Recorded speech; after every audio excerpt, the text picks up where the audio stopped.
Hello student, good morning. कैसे हो? आज का सेशन बहुत ज़बरदस्त होने वाला है, लास्ट तक बने रहें। आज हम ह्यूमन रेस्पिरेशन सिस्टम को 3D एनिमेशन डायग्राम के द्वारा समझते हैं। तो मानव श्वसन तंत्र के प्रमुख अंग कौन कौन से होते हैं? ये होते हैं नासिका गुहा है, नासिका गुहा, फिर है माउथ, कंठ, लैरिंक्स होता है या ग्रसनी कहते हैं, फिर होती है श्वास नली और फेफड़े। ये क्या होते हैं? इसके प्रमुख अंग हैं। क्या हैं? प्रमुख अंग हैं श्वसन तंत्र के। तो नासिक प्रथम अंग होता है नासिका गुहा। तो नासिका गुहा क्या होती है? नासिका गुहा है जो एक पेशीय संरचना है। नासिका का अग्रभाग उपास्थि का बना होता है। नासिका दो छिद्रों में विभाजित होती है। हमारे नाक में, नासिका में दो छिद्र होते हैं। इन छिद्रों के अंदर महीन सूक्ष्म छिद्र बाल होते हैं जो अशुद्ध वायु में क्या होते हैं? धूल के कण हैं या क्या हैं? पराग कण हैं। उनको शुद्ध करके शुद्ध वायु को हमारे ग्रसनी में जाने देती है, ग्रसनी में जाने देती है। आपको पता होगा जब हम क्या आते हैं, अत्यधिक धूल भरी डस्ट आंधी में हम निकल रहे होते हैं तो हमें क्या आती है? छींक आती है। छींक क्यों आती है? क्योंकि जब हमारे नाक में है, नाक में क्या होते हैं? डस्ट या पराग के कण अधिक जमा हो जाने से छींक के माध्यम से वे धूल के कण एवं पराग कण बाहर आ जाते हैं, इसलिए हमें छींक आती है। अब ऑक्सीजन या वायु शुद्ध होने के बाद ग्रसनी में जाती है। ग्रसनी में क्या होता है? एक ढक्कन होता है, एपिग्लोटिस ढक्कन होता है। क्या होता है? एपिग्लोटिस ढक्कन होता है। एपिग्लोटिस ढक्कन क्या करता है? देखो ये है, जैसे ये है हमारी वायु नासिका गुहा के द्वारा, ये नासिका गुहा के द्वारा कहाँ जाती है? कंठ में जाएगी। क्या जाएगी? कंठ में गई। कंठ ये है लैरिंक्स बोलते हैं, ग्रसनी क्या बोलते हैं ना, ये है नेसल कैविटी, नासिका गुहा है। अब लैरिंक्स के अंदर जाती है। तो लैरिंक्स के अंदर क्या होता है? कंठ के अंदर क्या होता है? उपास्थि का बना हुआ एपिग्लोटिस ढक्कन होता है, जिसे घाटी ढक्कन कहते हैं। घाटी ढक्कन का एक मुख्य कार्य क्या होता है? ये होता है इसका कि क्या करता है? उसको भोजन को श्वासनाल में जाने से रोकता है। अब देखो ये वाली आपकी क्या है? श्वासनाल है। ये क्या है? श्वासनाल है। और ये पीछे वाली क्या है? ग्रासनाल है। तो ये ढक्कन लग जाता है। ढक्कन लगने से क्या होता है? भोजन श्वासनाल में नहीं जाता है। इस वाले चित्र देखो, ऊपर वाला है, ये है, ये वाला ऊपर वाला संरचना है, ऊपर वाली स्ट्रक्चर है, ये क्या है? ग्रासनाल है। ये क्या है? एपिग्लोटिस ढक्कन है। ये एपिग्लोटिस ढक्कन है। ये क्या करता है? भोजन को श्वासनाल में जाने से रोकता है। जैसे ही ऑक्सीजन इसमें आती है, इस सी आकार के इसमें छल्ले होते हैं। इसके अंदर क्या होते हैं? श्वास नली के अंदर सी आकार के छल्ले होते हैं। सी आकार के छल्ले का मुख्य कार्य होता है, ये वाली श्वास नली है, इसको पिचकने से या संकुचित होने से रोकना है। यदि श्वास नली संकुचित हो जाएगी तो हमारे शरीर के क्या होगा? फेफड़ों के अंदर वायु नहीं जाएगी और फेफड़ों के अंदर से अंदर की CO2 बाहर नहीं आएगी। इसलिए इसमें उपास्थि के बने सी आकार के छल्ले होते हैं जो श्वास नली को या ट्रेकिया को पिचकने से, संकुचित होने से रोकते हैं। अब श्वास नली दो भागों में विभाजित हो जाती है। श्वास नली दो भागों में विभाजित हो जाती है, इसे कहते हैं श्वसनिका। इसे क्या कहते हैं? श्वसनिका। जैसे ये श्वास नली दो भागों में विभाजित होती है, इसे कहते हैं श्वसनिका, प्राइमरी श्वसनिका कहते हैं। इसे क्या कहते हैं? प्राइमरी श्वसनिका कहते हैं। अब श्वसनिका, अब ये दो हैं, दो श्वसनिका थी। अब दो के बाद कितने हो गए? दो इधर हो गए, एक इधर हो गए, दो। अब एक के दो भाग हो गए, इधर भी एक के दो भाग हो गए। अब एक से चार भाग हो गए। कितने हो गए? चार भाग हो गए। अब ये वाली कहलाएगी, क्या कहलाती है? श्वसनिका। ये भी क्या कहलाती है? श्वसनिका होती है। ये द्वितीय श्वसनिका होती है। क्या होती है? द्वितीय श्वसन हो गए, एक से दो हो गई, इधर भी एक से दो हो गई, तो हो गए द्वितीय श्वसनिका हो गई। अब द्वितीय से ये क्या होती हैं? अब द्वितीय में से काफ़ी शाखाएँ चढ़ती हैं, इनको बोलते हैं टर्सरी ब्रोंकी या टर्सरी ब्रोंकियोल है तृतीयक श्वसनिकाएँ। क्या कहते हैं इनको? श्वसनिका या श्वसनिका कहते हैं।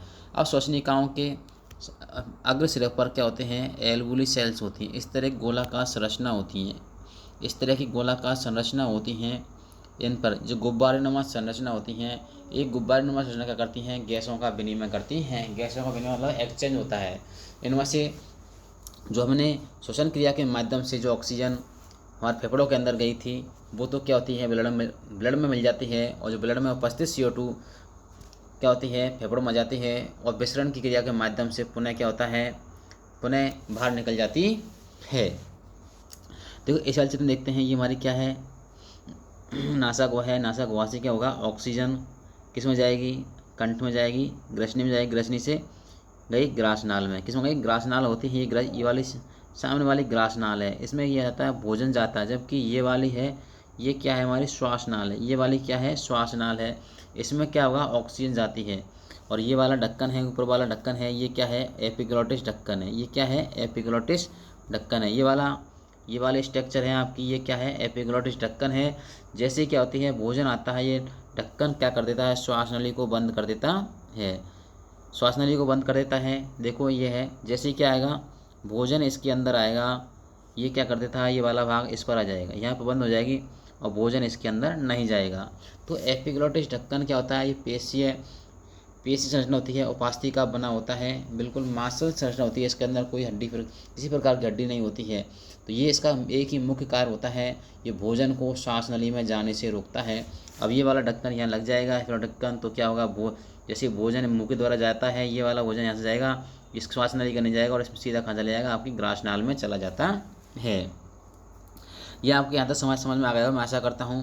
अब क्या हुई, जो है श्वास नली है आपकी 3 भागों में डिवाइड हो गई है ना। तो ये वाली तो 2 भागों में डिवाइड होती है, दाएं या बाएं भाग में डिवाइड होने के बाद ये होती है प्राइमरी श्वसनिका होती है। क्या होती है, प्राइमरी श्वसनिका होती है। इसको हम डायग्राम के माध्यम देखते हैं। ये हमारी है फेफड़े हैं, ये वाला भाग हो जाएगा। ये वाला भाग है आपका कौन सा हो जाएगा, ये हो जाएगा आपका लेफ्ट हो जाएगा, ये जाएगा आपका राइट हो जाएगा, क्या जाएगा राइट हो जाएगा। अब ये वाला भाग है, ये दोनों भाग प्राइमरी श्वसनिका होती हैं, ये हो जाएंगे आपकी द्वितीय। और जो छोटी छोटी श्वसनिकाएँ हैं ये होती हैं टर्सरी श्वसनिकाएँ होती हैं। इन श्वसनिकाओं के सिरों पर ये गोल गुब्बारे नुमा संरचना होती है, इस तरह की स्ट्रक्चर होती हैं। इन स्ट्रक्चर में क्या होता है, इन्हें बोलते हैं एल्वुली सेल्स। इन्हें क्या बोलते हैं, एल्वुली सेल्स बोलते हैं। क्या बोलते हैं, एल्वुली सेल्स बोलते हैं। और ये क्या करती हैं, इनमें गैसों का विनिमय होता है। अब देखो ये है पल्मोनरी आर्टरी, ये है फुफ्फुसीय धमनी। क्या है, फुफ्फुसीय धमनी है। और ये है पल्मोनरी वेन, ये है रेड कलर वाली है पल्मोनरी, फुफ्फुसीय सिरा है। ये क्या है, फुफ्फुसीय सिरा है और ये फुफ्फुसीय धमनी है। तो इसमें क्या होता है, जो फुफ्फुसीय धमनी में क्या होता है, अशुद्ध रुधिर होता है। क्या होता है, अशुद्ध रुधिर होता है। इसमें CO2 युक्त रुधिर होता है। CO2 युक्त रुधिर किस में आता है, इन एल्वुली सेल्स के अंदर आता है। और एल्वुली सेल्स में से जो ऑक्सीजन है वो CO2 थी, वो इसके अंदर जाती है। और इसमें से जो इसमें क्या है, फुफ्फुस सिरा है, इसमें इसका कार्य केवल ब्लड को लाना होता है, ब्लड लाते हैं और इसमें फेफड़े छोड़ती हैं। जबकि ऑक्सीजन युक्त क्या होता है ब्लड, इसमें पल्मोनरी सिरा में वो क्या होती है, फुफ्फुस सिरा में जाता है और कहाँ चला जाता है, संपूर्ण शरीर में पहुँच जाता है। तो ये क्या होता है, जो एल्वुली सेल्स होती है इसमें केवल क्या होता है, गैसों का ही विनिमय होता है, गैसों का एक्सचेंज होता है। जिसमें क्या होता है, जैसे ही ब्लड के अंदर क्या होती है CO2 युक्त रुधिर होता है, वो एल्वुली सेल में आएगा। एल्वुली सेल के में से CO2 निकलने के बाद उसमें O2 मिलेगी। O2 मिलने के बाद क्या होगा, फुफ्फुसीय सिरा के माध्यम से संपूर्ण शरीर में चला जाता है। अब देखो ये है, ये वाला, इसके नीचे क्या होता है, डायफ्राम होता है। इसके नीचे क्या होता है, डायफ्राम होता है।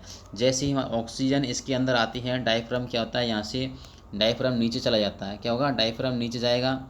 डायफ्राम क्या होता है, ये वाला भाग नीचे हो जाएगा। यहाँ पर ये वाला भाग कैसे हो जाएगा, नीचे हो जाएगा। डायफ्राम नीचे होगा, इधर इतना हो जाएगा। तो ये क्या होते हैं, चौड़े हो जाते हैं। इनका आकार इतना बढ़ जाएगा और ये इतने चौड़े हो जाएंगे। इसका आकार इतना बढ़ेगा, इसका ये चौड़े हो जाएंगे। चौड़े होने से क्या होता है, हमारी वक्षस्थल की क्या है, आकार बड़ा हो जाता है। वक्षस्थल का आकार बड़ा होने से क्या होते हैं, फेफड़े फूलते हैं। फेफड़े फूलते हैं, जैसे ऑक्सीजन आती है फेफड़े फूलते हैं। और जैसे क्या होगा, अब जैसे हमको क्या होगा, इसके अंदर ऑक्सीजन आ गई, अब CO2 बाहर निकलेगी तो क्या होगा, ये डायफ्राम है और बड़ा ऊंचा हो जाएगा, इधर यहाँ तक हो जाएगा। तो ये क्या होते हैं, इनका आकार क्या है, छोटा हो जाता है। आकार छोटे हो जाते हैं। क्या होता है, आकार छोटा हो गया, CO2 विसरण क्रिया के माध्यम से बाहर निकली जाती हैं। क्योंकि हमारे शरीर की श्वसन क्रिया के अंदर क्या होता है, जो CO2 की सांद्रता फेफड़ों में अधिक हो जाती है और वातावरण में CO2 की सांद्रता कम होने से विसरण क्रिया के माध्यम से क्या होती है, CO2 बाहर निकल जाती है। ये होती है आपकी, देखो अब इनको देखो, आप देखो ब्रंकियल को वृक्षनुमा संरचना कहते हैं। क्यों कहते हैं वृक्षनुमा संरचना, देखो ये एक तरह की शाखा है, एक शाखा है, शाखा से 2 शाखाएं मिली, 2 से 3 हो गई, 3 से छोटी छोटी शाखाएं मिलती हैं, छोटी शाखाएं होती हैं, छोटी संख्या डिवाइड हो रही हैं, छोटी डिवाइड हो रही है, नहीं हो रही है, हो रही हैं। अब देखो ये शाखा डिवाइड होने के बाद छोटी छोटी शाखा में डिवाइड हो गया। देखो ये वाली ऐसे आई, इधर से ये हो गई, इधर से ये, कितनी लंबी संरचना होती है। और नीचे छोटे छोटे क्या होते हैं, पत्ते नुमा संरचना। ये क्या है, गुब्बारे नुमा संरचनाएं, इन्हें कहते हैं एल्वुली सेल्स। क्या होती हैं, एल्वुली सेल्स होती हैं। इन्हीं के अंदर क्या होते हैं, गैसों का विनिमय होता है। तो इनमें क्या होते हैं, तो ये क्या रही है, आपको लग रहा होगा बिल्कुल एक वृक्षनुमा संरचना दिख रही है, इसलिए इनको कहते हैं वृक्षनुमा संरचना भी कहते हैं। ये हो गया आपका मनुष्य में या मानव में श्वसन तंत्र।